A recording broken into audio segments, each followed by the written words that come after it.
we've created this agency, and then we need to make a team that believes in what we believe in and believes in the level of craft that we want to ensure that we keep consistent over the years.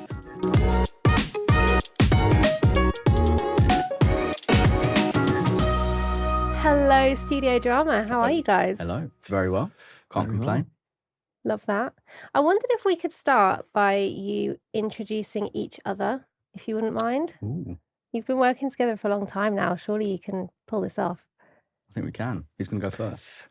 I'll go first. Chris is our creative leader who we look up to every day, that drives creative excellence at Studio Drama. So cute.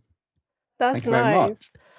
And Will is most definitely the brains behind the business. He is the guy that just keeps everything on track, ensures that the work is at a very high level, not only from a creative point of view, but also from a delivery point of view as well.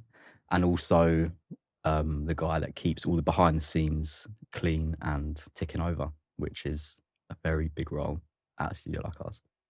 This is the most wholesome start to a podcast I think I've ever heard. And a very short version of that would be Studio Drama is our name, right? And I'm the studio, he's the drama. Oh, I love that. Okay, That's now how I it works. get it. As you can see, I'm more concise in my wording than Chris is, and that sort of suits the roles. Yeah, and I think when we decided to start on this journey together, we always imagined that kind of split would become more clarified over time. Will was always a lot more business-minded with not only his creative approach and kind of the way in which he launched this idea with me initially. And then I've always been a lot more creatively driven, especially like where I worked previously as well. It's like that was just hammered into me from day one. So I think we always knew that split would happen. That's only become a lot more clarified, I'd say, over the last year. And I think with that clarity has come just an amazing kind of evolution of the studio, I think. Which is great. That's wicked. I mean, you need both. You've obviously both got it in bucket loads, but it's wonderful to hear like any founder relationship working that well and having those clear roles is super smart. Mm-hmm. And I wanted to go back to the start of your journey, as you just mentioned. So you're 4.5 years old now, right? Mm-hmm. Congratulations. Thank And you. I mean, your proposition and your role in branding is so tight. It's so clear to me, you know, even from afar, what you guys do and the value you bring. How did that come about? Like, was that obvious to you, or did it take some time to form that strategy? I think it took quite a lot of time, for sure. Like, this idea started when we were both in employment working at another agency. That's where the seed got sown. And then we were working together before work, after work, on the weekends, to really start to think about what studio drama could be. Did a proper business plan and really started to think about like what that vision was 4.5 years ago. But of course, that vision can change over time, right? It doesn't necessarily stay the same as it did originally.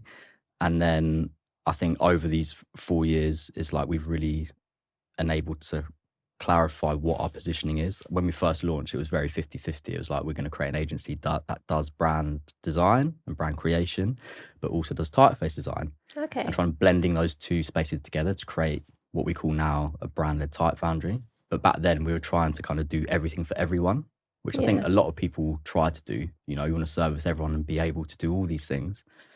But I think we've got to the point now where, as you mentioned, which is really great to hear, that people now understand a lot more about what we do and what we're about. But it's definitely taken a long time. For sure. And I think you have to splash around at the beginning of a business, especially. You're not going to get it right from day one. As Chris said, it was this idea was very much born out of 10 years of working in branding, and type being this red thread throughout all of our projects. It was the thing that we loved the most, and that we knew it was going to be a big part of what we ended up creating. But it's now definitive in terms of what we're creating, and it's taken time and practice and seeing that work out, you know, with clients live, and that we got to this point, and we're very happy with it. Totally. Yeah, I think there was also a little bit of not necessarily nervousness, but to make that jump and that leap, to be like, okay, this is who we are and this is what we do. That took quite a long time for us to get to that point, just purely because it's like, but what happens if more brand projects come around? Like, we should say yes to these, which we still do now and then. We just don't necessarily talk about it much. But I think as soon as we realise, like, look, type is the thing that we're most passionate about, type is the thing that we get the most enjoyment out of creating, how about we just be like, let's make this decision now And then off the back of that, I think since that day, it's just flown, to be honest, which is great. And is that what you mean by the last year, or is that? Probably Year to 2 practically years? Yeah. the last couple of years. Yeah. We very specifically had like, literally I can remember the meeting where we were like, look, we need to make this leap, this jump, because we knew how well it was going when it came to type. We were doing both at the same time. So we were doing brand work, we were doing type work, and in essence they sort of speak to each other, right? And they're very much part of the same thing. We were like, look, we enjoy the type process much more from a commercial perspective. It's working much better. Okay. And it's just what we're most passionate about. So why don't we just lean in on that? And I think it takes bravery to niche into something, and especially in the world in which we live in, where everyone's doing everything. It was very much a leap, and it was very scary because you don't want to reject work that you might be capable of doing. We're very capable of doing it. We've worked in branding for long enough. So that leap actually ended up being like a massive inflection point for the business, and has led to where we are today. And 10, 12 person team now, and flying. So hopefully we continue to do that. Absolutely. Yeah, that's wicked. Thank you for sharing that. And what is it, you talk about making some big decisions and some big leaps together there. What's it like running a business together? It's great. It's very easy. Yeah. But I think this is just as much a match of personalities. And we always talk about this, but basically we're work partners. But like Chris is very similar to my own personal partner at home. Oh, really? And then I'm very similar to his partner. It's very strange. I don't want to read into it too much. Relationship we have, which I think just comes with a mutual respect and just coming together of personalities that just work. Day to day. We very, very rarely argue, which I think is unnerving at some points. Like I can't believe I couldn't name one creative argument or anything we've ever had. I think that also helps when we split out the roles as well, because there was just no chance of ever really arguing over anything. Like the only time we'd ever argue was like personal brand stuff for the studio. Because suddenly I'm coming in and have an opinion more on creative, and that's where we get into trouble. But yeah, it's very much yes, our personality. Yeah, it's an amazing thing. I think, as Will mentioned, have that bravery to make that leap, which we did do when we were both in employment. Like that's a big thing to do, right? Like you can get very comfortable in that space, and you can have that salary, and you can work your way up through the ranks at the agency that you might be working with. And I was really like, Will definitely pushed me a lot more to make that decision, and I'm so thankful that he did, because it's been possibly one of the best decisions I've ever made in my life, apart from marrying my wife. Which really, and I think it just goes to show that if you are passionate about something and you have a partner or someone that you can talk to and bounce ideas off of, that's where like the strongest ideas and the strongest decisions get made, So the fact that we could find each other in that space as well was just amazing. So was there like a moment in time where you both were like, this has to happen, let's do it now, let's quit our jobs and go? Wasn't as immediate as that. I think the idea was as clear as that, but obviously that decision takes a bit of time and planning, and especially you have to like sell that kind of decision also into your other life, which is with your partners, for example, like going home and saying, do you know what, we really believe in ourselves enough that we think we can do this. We're going to leave our salaried jobs to then start basically from zero, which we did. We had no financial backing, we had no projects to take on. It was literally from like the ground up, and to make that kind of decision, I think you do genuinely have to like back yourself pretty hard, which I don't think necessarily, sometimes I think that is just within you. It's not necessarily like a thing that you think about, but I think both of us must have known that was in there somewhere for us to make that decision, but I think it was definitely like a shared conversation, like, okay, I think we can do this, shall we do it? And then eventually that day did come where Will was freelancing, I was employed. So I had to do the whole like hand my notice in. I made it very physical, like slid it across the table in an envelope. Really end of an era kind of stuff. So that's a bit of a long-winded response to that question. A lot has to align, essentially. You have to find the right person to do it with, or people to do it with. You have to be in the right place in your professional lives where you feel like, you have a large enough network. And then you also have to be in the right place in your personal life too, because it is a big financial leap that might not necessarily work out. So all those three things have to align. I don't think it's ever perfect. And I think ultimately, this is how so many of these businesses start. It's like you think you can do it better than your boss. And you mentioned your network there, which I mean, you can tell is epic from the work you're doing. What support have you had out of interest? You know, you obviously have a lot of people, like fans and people you want to work with, who want to work with you, and that you partner with. What support do you get? Do you have mentors? Do you have anything kind of formal, organised like that? Or do you have kind of supporters in the industry? We didn't really have any, did we, at the beginning? No, you know what? When I reflect back on the beginning and how little we had, you know, even just Chris mentioned financially, but then also just like actually what you do on day one. Like I remember so many people. So the last place I'd worked prior to this was JKR, right? So I loved working there, amazing team, and so many people would ask me, "Oh, so what? You got a client? You got a client that you're taking? You got a client? You must have a client, right?" And I was like, Chris, everyone keeps asking me, have we got a client? I was like, we haven't got a client. Because it's, again, traditionally what happens, isn't it? Like all these studios start because they semi-nicked a client and that's the way they've managed to build the business. And for us, it was literally nothing where we were starting in a workspace in like Peckham. I remember opening my laptop on the first day. I was like, what do we do then? Because actually, like, think about it, like, what do you actually do? Yeah. And I remember for at least a week, I basically sat and thought about my life, especially for the last 10, 15 years, and added every single person I knew. So from school, from any workplace, from my internships, all this stuff. And I added them all on LinkedIn. And I was like, okay, well, this is a place to start. And then you tell them what you're doing, right? And then that sort of just snowballs, I suppose, just very slowly at first. And then it gets quicker and quicker and quicker. But that was practically like what we did on day one. There wasn't necessarily a support network or anything like that. But I was fortunate enough to jump around quite a few places freelancing, so I think that really helped us. Yeah, 100%. Just in terms of, you know, being exposed to both more agency partners, you know, which we work with now, but also more clients too. So, whereas Chris was in one place, sort of honing his craft and skill, and ultimately, you know, that's what we're sort of feeding off now is my network plus Chris's craft and skill. So, very much a product of our experience, I suppose. Yeah, thank God you had that network, because I was contractually tied up for like 12 months non-compete. I couldn't really speak to anyone, right? So I had zero.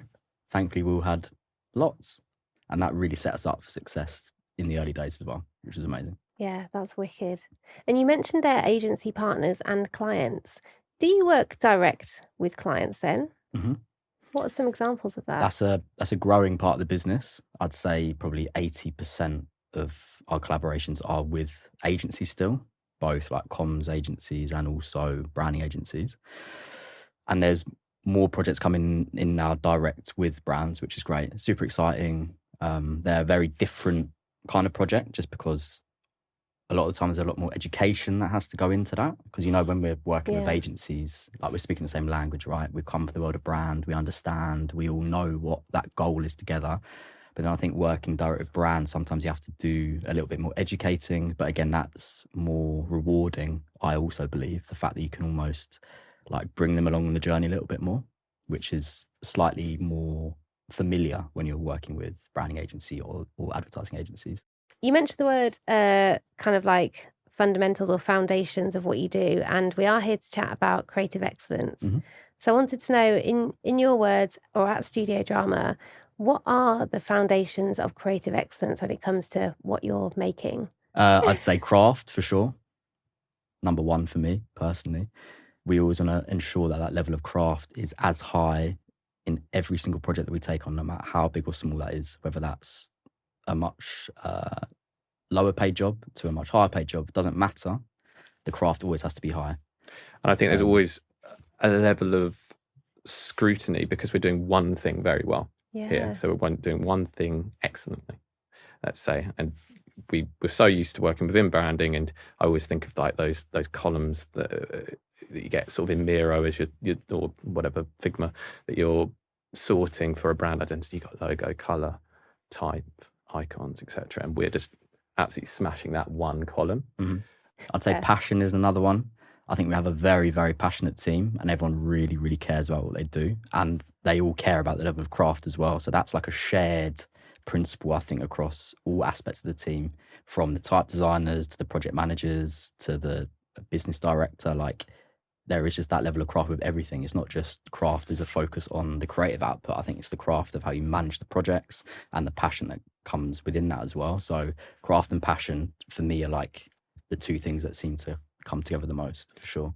And you got to have passion if you're going to be a type designer, right? So it's a very hard industry to get into and get to the highest level. You have to, generally, it's all pretty much self-taught. It's not easy to be a junior type designer within the industry because there's just not that many foundries.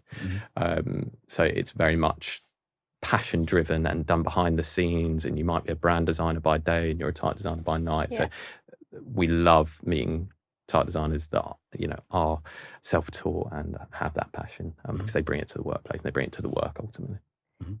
But craft plus passion is like you can go crazy crafting something to like the nth degree. How do you know when to call it when you're creating a typeface? Like, you must be able to work on it for years. Is a typeface ever truly finished? That's the question. Oh, like you know, it's not. You could work on it, you could keep optimizing it and finessing it forever. But I guess what we do is we're working towards deadlines and delivery. So it has to end at that point in one aspect. However, there's always the expansion and extensions of those typefaces as well, whether that's into a different script or language. So there's always kind of a life beyond within typeface design.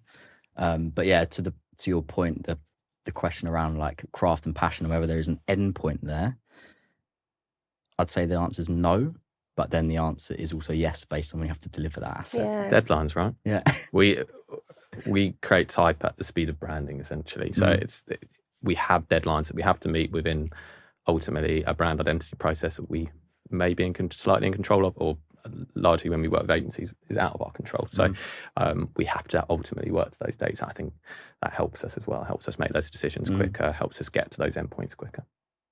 As a former client service girlie, I completely agree. Everyone needs a deadline. It's a good thing. It's a good thing. But some of your like typefaces you've created, like Mozilla, for example, is like epic in scale. How long did that sort of project take? We get asked this question a lot. It's a quite difficult one to answer because, again, it's kind of at the mercy of the brand identity process and then all the stakeholders involved in the decision-making process within that whole project, not just the typeface design on its own, it's the whole brand identity, right? But I think in terms of like a timeline, it's probably around 9 months from beginning to end. But I wouldn't say the type design process would have taken that long in isolation. Could have arguably been like a third or a half of that time. Okay. Was actual designing time. Yeah. But then the very unique aspect of that project was that the type design process and the project itself grew alongside the brand identity project. So when we were first initially asked to get involved in the project, it was all about creating a single style, bold, condensed headline typeface, which is where we started. But then as the brand started to grow and get more systemized, we then realized that Mozilla actually needed a lot more and they needed more flexibility typographically. So then the family started to grow quite large alongside the identity process, which is something that we love to do and is super exciting. You know, you could get involved in a project and it could be one thing, and then by the end you've created an absolute monster of a typeface family, which is what that was in the end. But that's why we love getting involved really early on in projects, because we can help kind of steer and craft that journey alongside the identity project itself as well. And even just in the way you're speaking, and from what I know about you guys, you obviously have really high standards of yourselves and of your business. How do you set the standard for your growing team? I think energy definitely comes down from the top.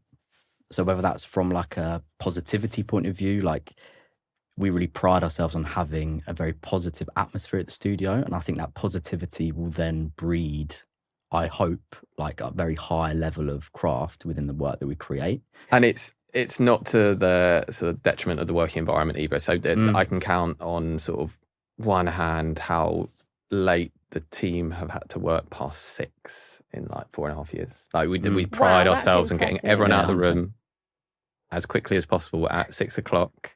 Done, go and enjoy your life, and whatever else you do within your life. That's a big part of it, and it's just we try and bring some element of work-life balance to the work. Yeah, it's tricky. It's a tricky one, isn't it? Because obviously, like, we've created this agency, and then we need to make a team that believes in what we believe in and believes in the level of craft that we want to ensure that we keep consistent over the years.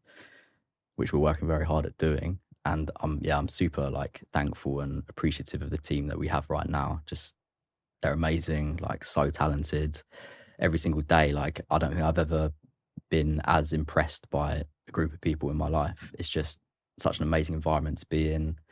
I think it's so important also to tell your team that as well and give them the flowers that they deserve, which I think in some agencies and definitely my own kind of journey, that wasn't necessarily given as much, you know? So how can you learn from your own journey, from your career, to then make sure that you set your team up for success and really take the best bits and the learnings from yourself and then create something more amazing for the agency you're starting to build.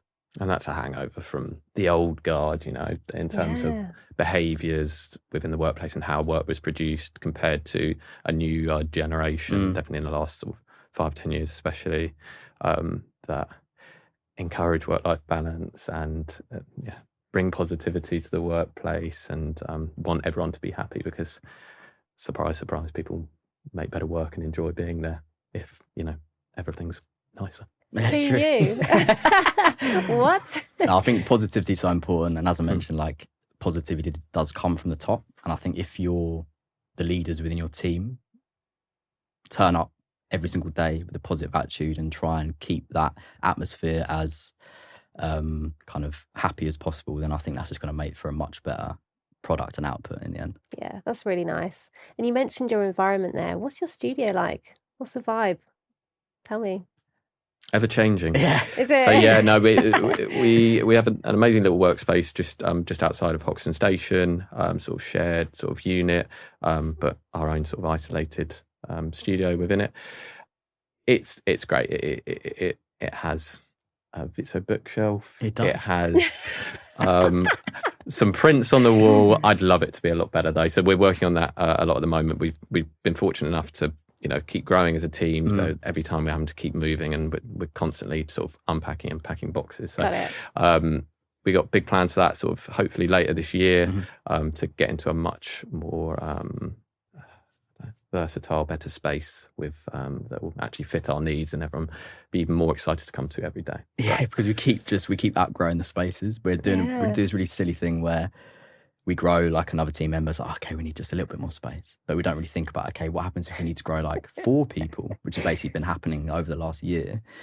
So now we need a much bigger space that has more flexibility because right now there's a lot of us in one room and it'd be great to have more rooms and also a meeting room that we can use ourselves, you know, super important. Nice. Bookshelf though. Bookshelf. Yeah. What's on the shelf? Surprisingly few books. Our first employee, which was the Mocha Master coffee machine. Oh, nice. They work hard. They work really hard. Every day, consistent. Yeah.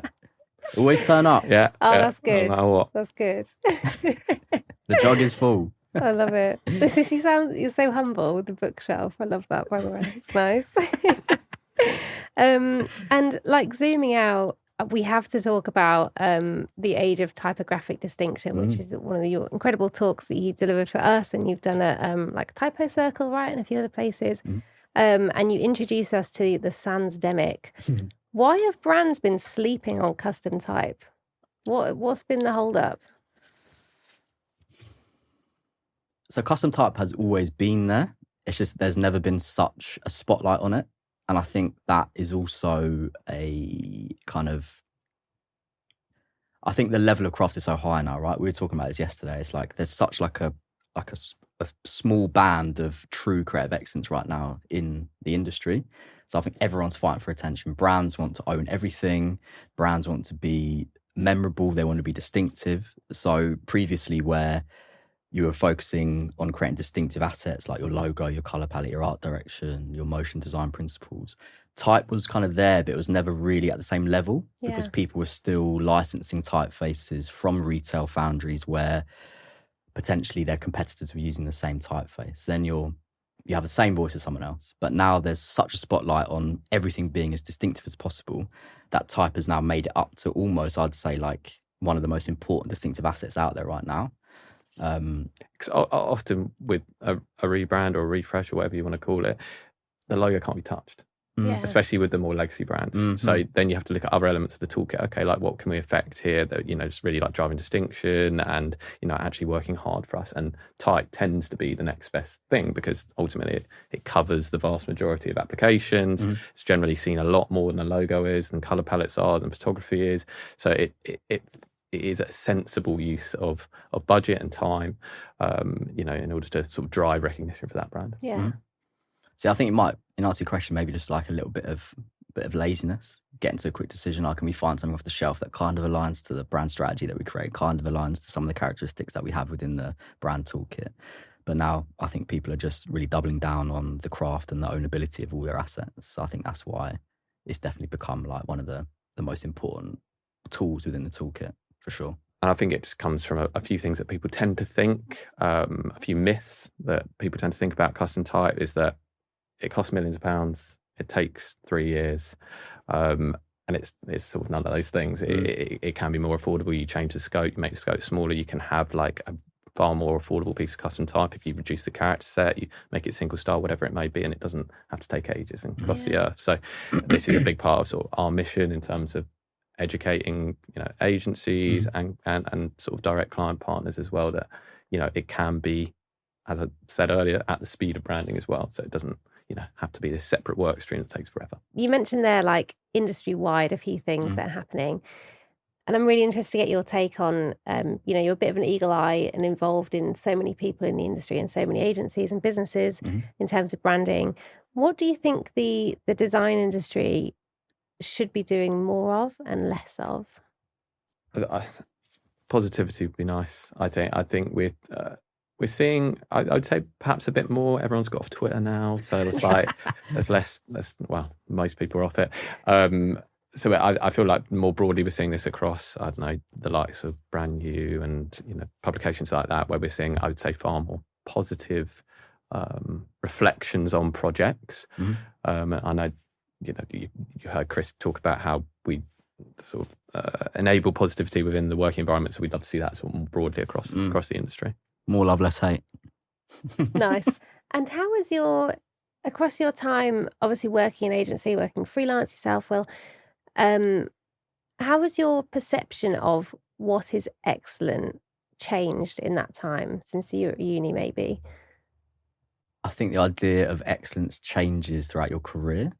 When you're younger and you're just setting out in the industry, I guess your idea of excellence is someone else's, essentially. Yeah. Because when you're working for someone else, you're working under someone or under sort of multiple people. So you're guided by their element or their idea of excellence. And then I suppose as you grow, you maybe take some of that person's and then that person's, obviously, as I mentioned, I moved around quite a lot.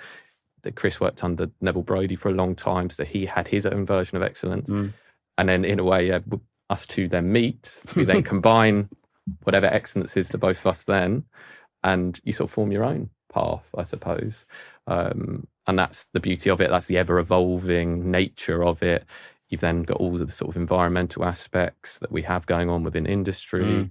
I mean, you look at brand work from 10 years ago, and I can't believe some of that got made. And then you look at it now, and it's incredible. Like just the level of case study, for example. Totally. Now it's just so high. And then everyone raises the bar, everyone gets better and better and better. So it's definitely like, environmental factors, personal factors when you're going through your career that end up becoming, I don't know, whatever our version of excellence is, but that's always evolving and always being worked on, I suppose. I really like that. And just the idea of immediacy as well, something that I was talking about with Will like the other day. It's just the clarity of the idea, and if people can understand it, I think is such a powerful thing. And that's definitely something that we're striving for as much as we possibly can with the work that we create. If the brand can be recognised by the words alone, then we've done an amazing job. And that idea that you can be remembered for that and create distinctiveness for that brand to the point where then the audience or the person on the street can understand it, then that's powerful. And we always know when we've done something excellent because one of our mums, mostly Chris's mum. The mum test. My mum occasionally, my mum's I think harder to get a comment out of. She did it the other day actually. I reckon I get a couple a year from my mum on Instagram, and then Chris Pretty much. Not far off every project. Biggest fan. Yeah. Our biggest fan. Always first comment. Shout always out, first Ren. comment. Yeah. I really That's like when we that. know we've done it excellently great. in our mother's eyes.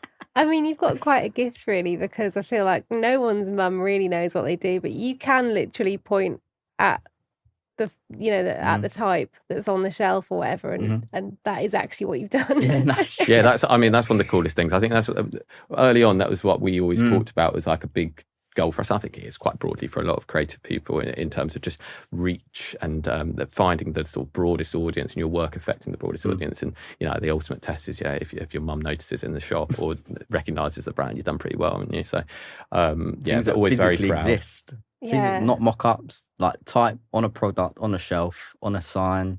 It doesn't get better than that. Like seeing the Snickers logo on the Snickers bar. That's high end. That's- We've that's so cool. pinned the chocolate bar onto the shelf actually as like a memento.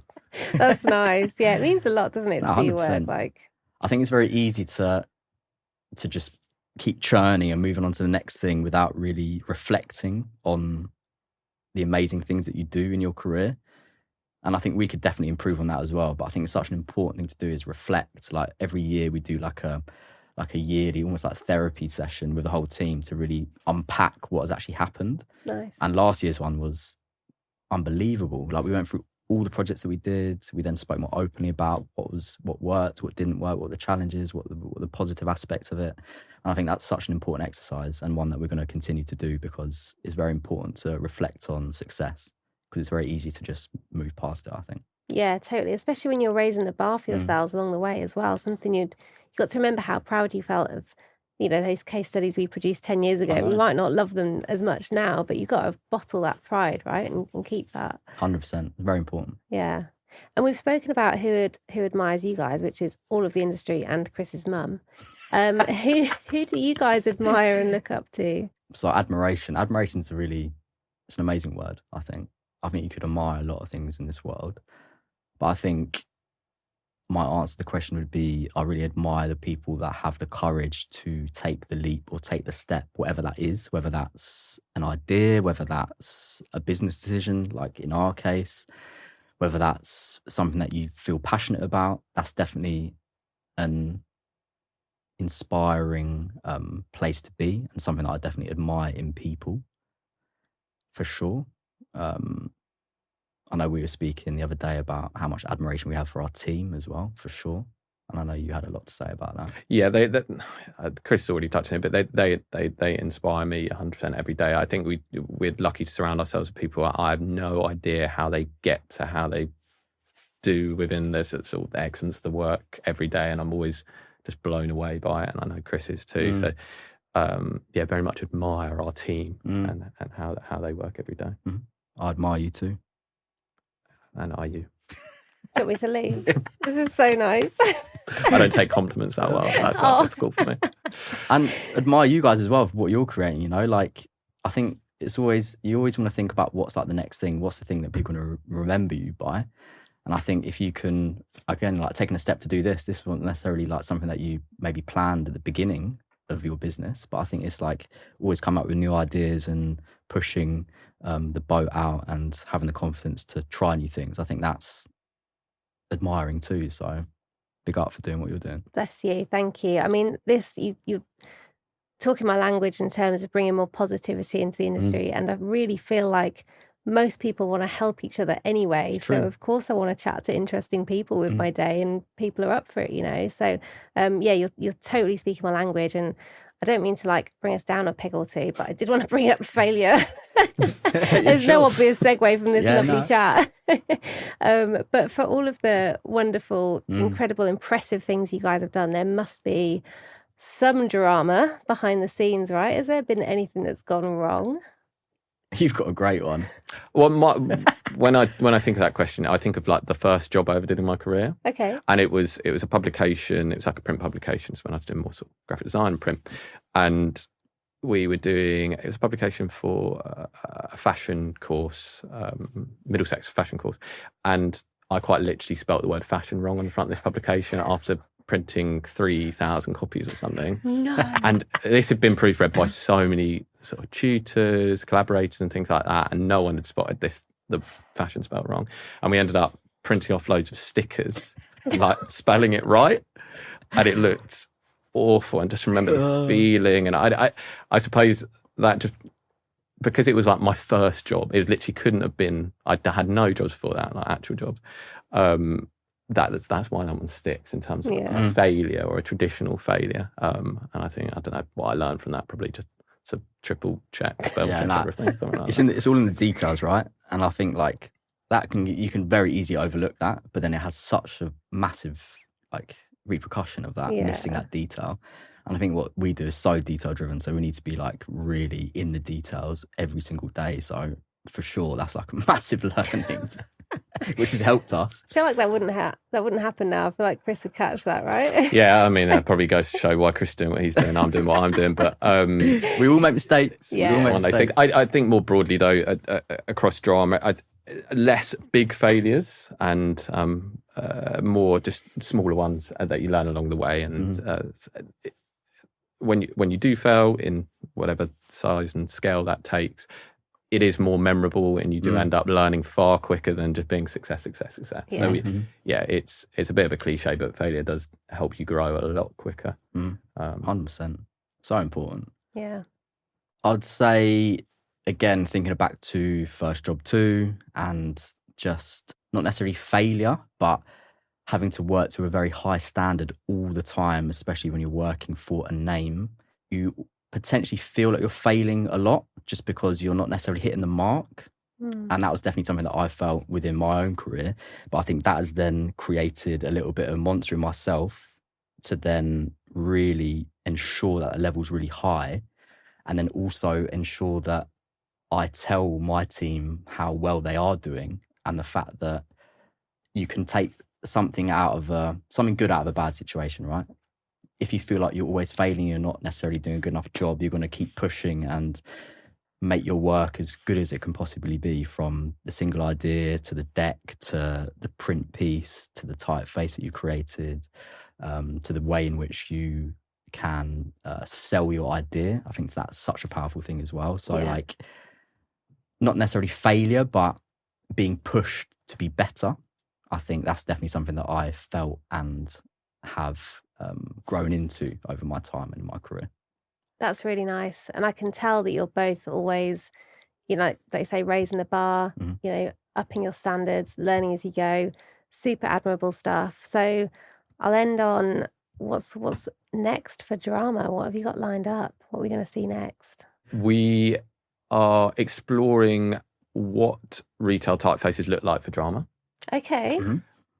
It's an interesting proposition for us because a lot of what we've built is built around customization for the brand, essentially. And traditional retail typefaces are designed, created, and sold for a wider number of businesses and brands. That's the nature of it.